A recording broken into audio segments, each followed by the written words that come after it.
This seagull has got a, he's missing, oh, you can't see it, it's too fuzzy. He's got a foot missing on one of his legs.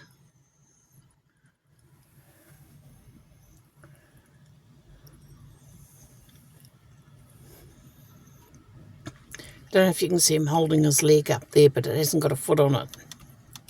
We saw one yesterday in another place, so I don't know if it's the same one or not.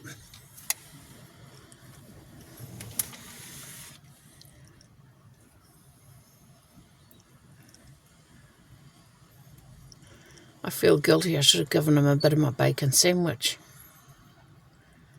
Hope he's all right.